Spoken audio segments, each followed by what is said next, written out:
ओम शांति। आज 20 जून 2024 बाबा के महावाक्य है। मीठे बच्चे, अब चने मुट्ठी के पीछे अपना समय बर्बाद नहीं करो। अब बाप के मददगार बन बाप का नाम बाला करो।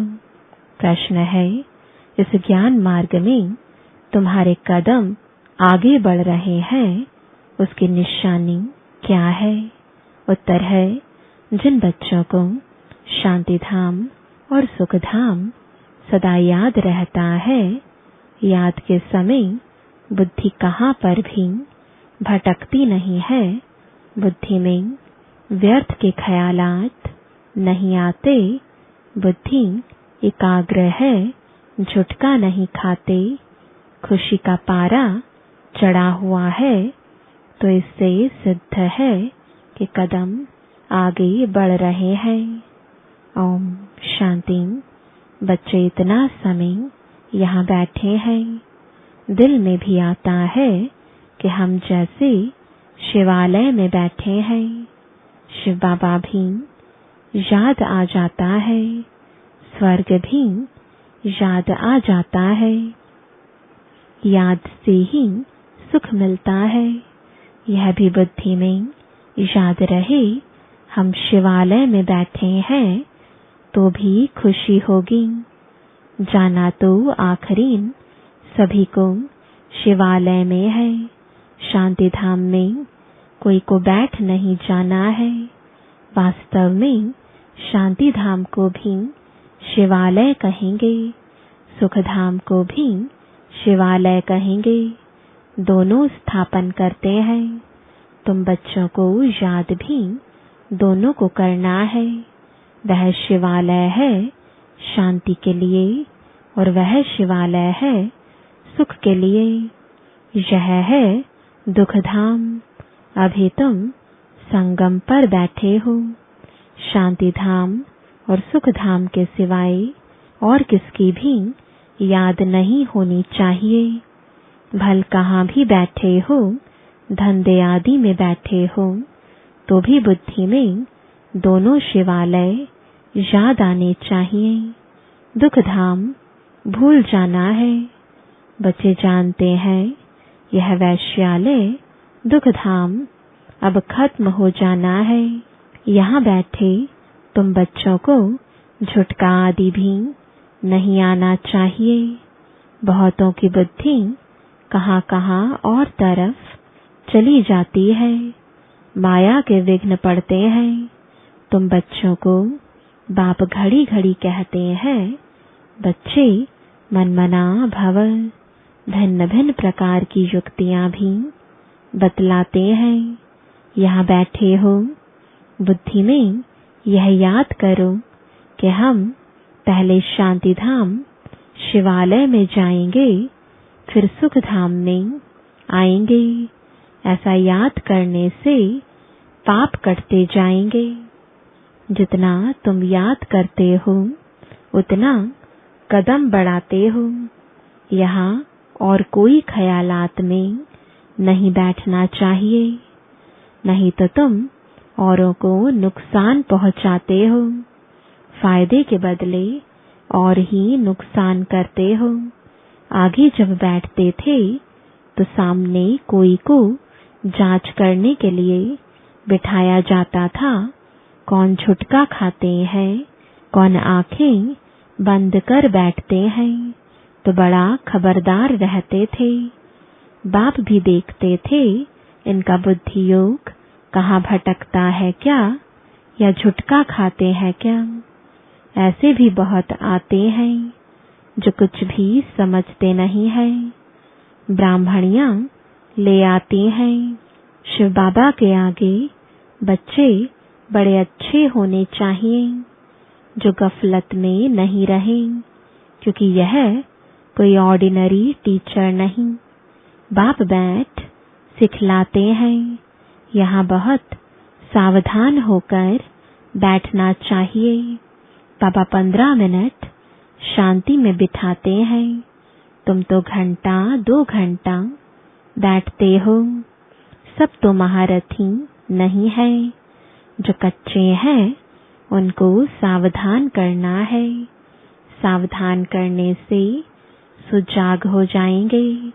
जो याद में नहीं रहते, व्यर्थ ख्यालात चलाते रहते हैं, वह जैसे विघ्न डालते हैं, क्योंकि बुद्धि कहाँ न कहाँ भटकती है।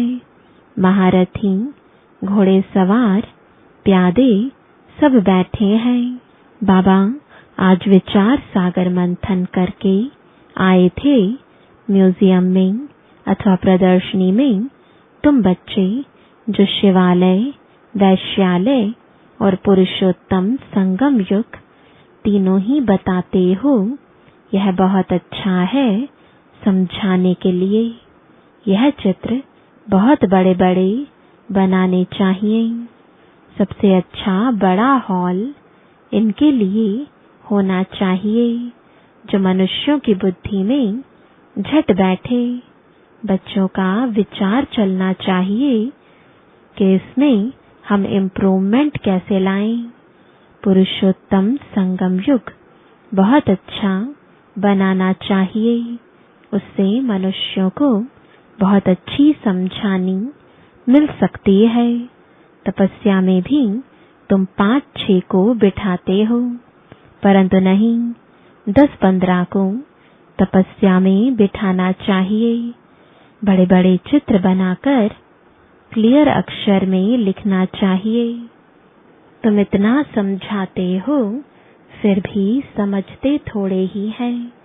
तुम मेहनत करते हो समझाने के लिए।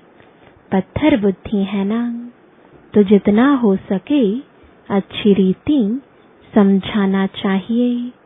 जो सर्विस में रहते हैं उन्हों को सर्विस बढ़ाने का ख्याल करना है। प्रोजेक्टर प्रदर्शनी में इतना मजा नहीं है जितना म्यूजियम में। प्रोजेक्टर से तुम कुछ भी समझते नहीं। सबसे अच्छा है म्यूजियम, भले छोटा हो। एक कमरे में तुम यह शिवालय, वैश्यालय और पुरुषोत्तम संगम युग का सीन हो। समझाने में बड़ी विशाल बुद्धि चाहिए। बेहद का बाप, बेहद का टीचर आए हैं तो बैठ थोड़े ही जाएंगे कि बच्चे MA BA पास कर लें। बाप बैठा थोड़े ही रहेगा, थोड़े टाइम में चला जाएगा। बाकी थोड़ा समय है तो भी जागते नहीं। अच्छी अच्छी जो बच्चियां होंगी वह कहेंगी कि इन 400-500 रुपयों के लिए क्यों हम मुफ्त अपना टाइम बर्बाद करें। फिर शिवालय में हम क्या पद पाएंगे। बाबा देखते हैं कुमारियां तो फ्री हैं। भल कितना भी बड़ा पगार हो तो भी यह तो जैसे मुट्ठी में चने हैं। यह सब खलास हो जाना है, कुछ भी रहेगा नहीं। बाप चने मुट्ठी अब छुड़ाने आए हैं, परंतु छोड़ते ही नहीं है। उसमें है चने मुट्ठी, इसमें है विश्व की बादशाही। वह तो पाई पैसे के चने हैं। उनके पिछाड़ी कितना हैरान होते हैं। कुमारियां तो फ्री हैं, वह पढ़ाई तो पाई पैसे की है। उनको छोड़ यह नॉलेज पढ़ते रहें तो दिमाग भी खुले। ऐसी छोटी छोटी बच्चियां बड़ों बड़ों को बैठ नॉलेज दें। बाप आए हैं शिवालय स्थापन करने। यह तो जानते हैं कि यहाँ का सब कुछ मिट्टी में मिल जाना है। यह चने भी नसीब में नहीं आएंगे। किसकी मुट्ठी में 5 चने अर्थात 5 लाख होंगे, वह भी खत्म हो जाएंगे। अभी टाइम बहुत थोड़ा है। दिन प्रतिदिन हालत खराब होती जाती है। अचानक आफतें आ जाती हैं। मौत भी अचानक होते रहते हैं। मुट्ठी में चने होते ही प्राण निकल जाते हैं। तो मनुष्यों को इस बंदरपने से छुड़ाना है। सिर्फ म्यूजियम देख खुश नहीं होना है, कमाल कर दिखाना है, मनुष्यों को सुधारना है।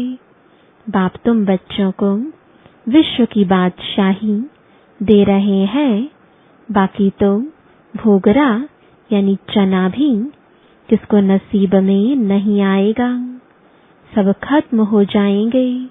इससे तो क्यों ना बाप से बादशाही ले लो। कोई तकलीफ की बात नहीं, सिर्फ बाप को याद करना है और स्वदर्शन चक्र फिराना है।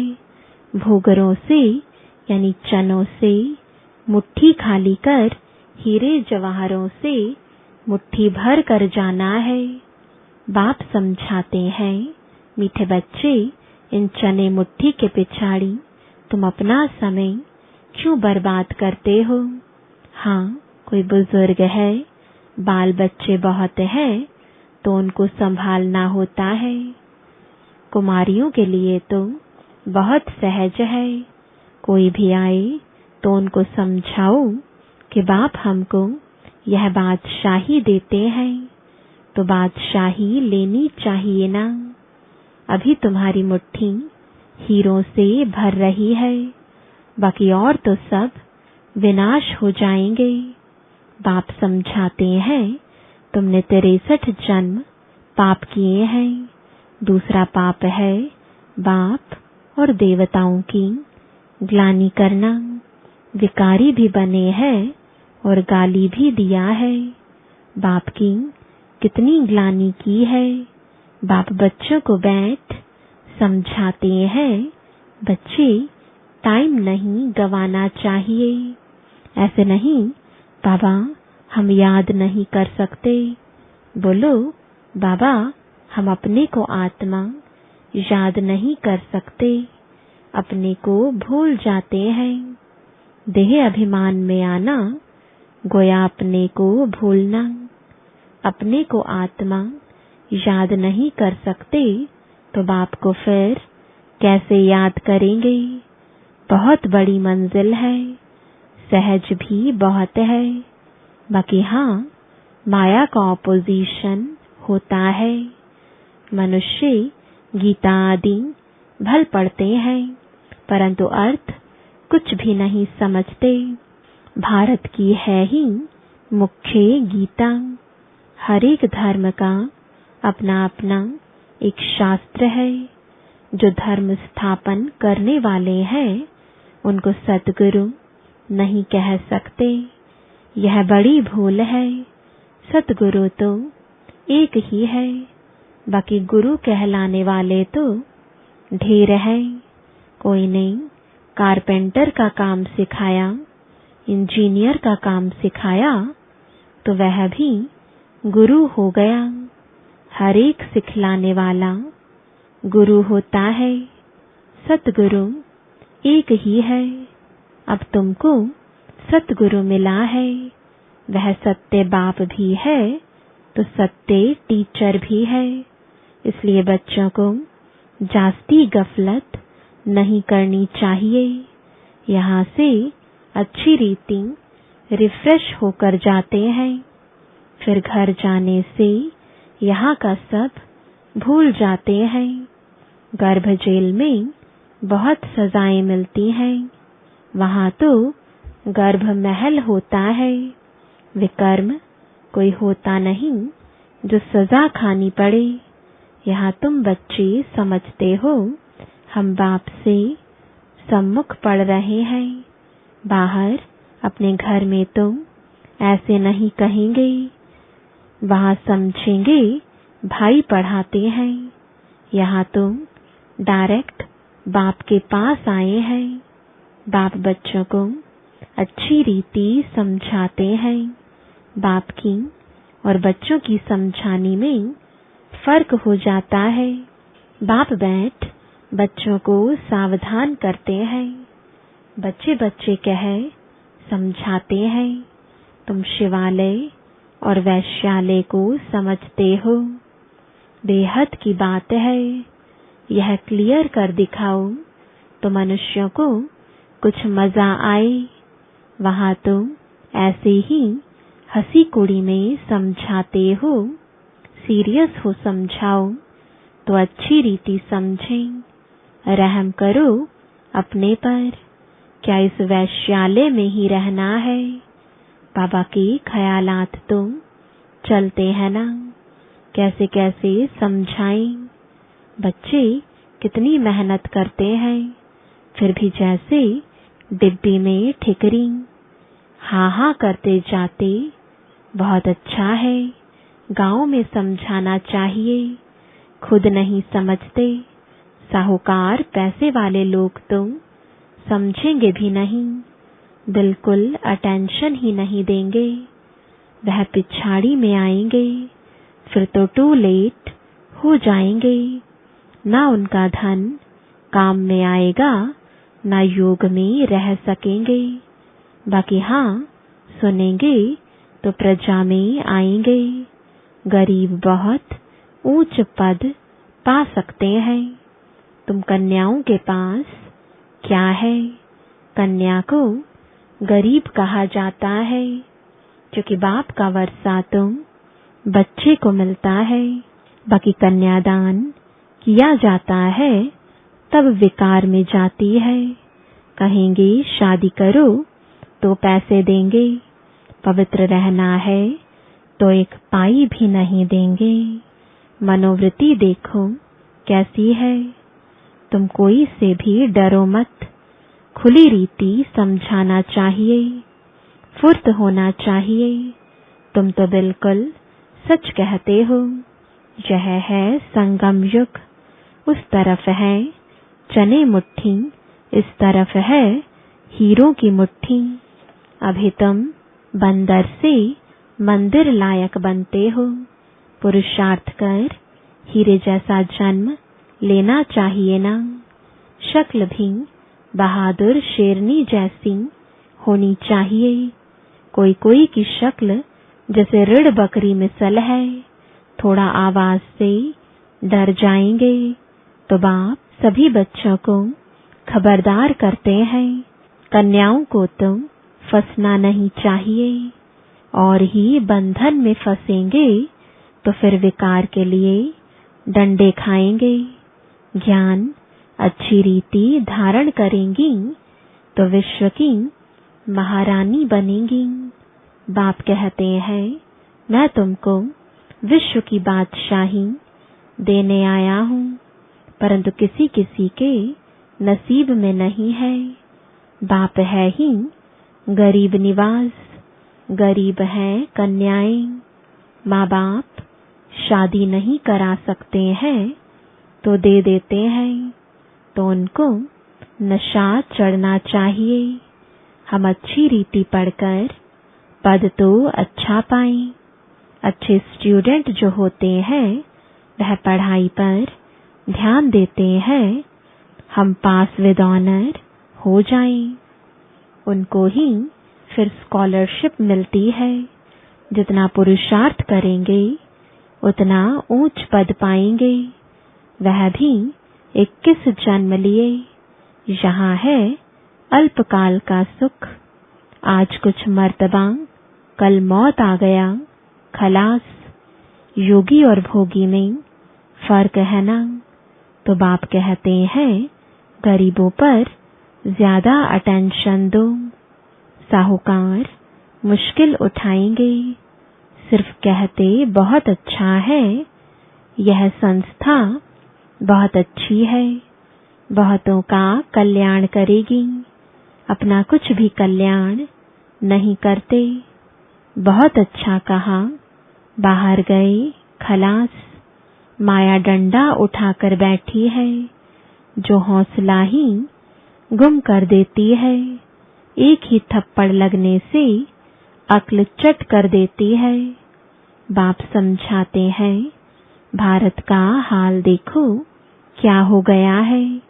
बच्चों ने ड्रामा को तो अच्छी रीति समझा है। अच्छा, मीठे मीठे सिकिलदे बच्चों प्रति माता पिता बाप दादा का याद प्यार और गुड मॉर्निंग रूहानी बाप की। रूहानी बच्चों को नमस्ते। रूहानी बच्चों की रूहानी बाप दादा को गुड मॉर्निंग और नमस्ते।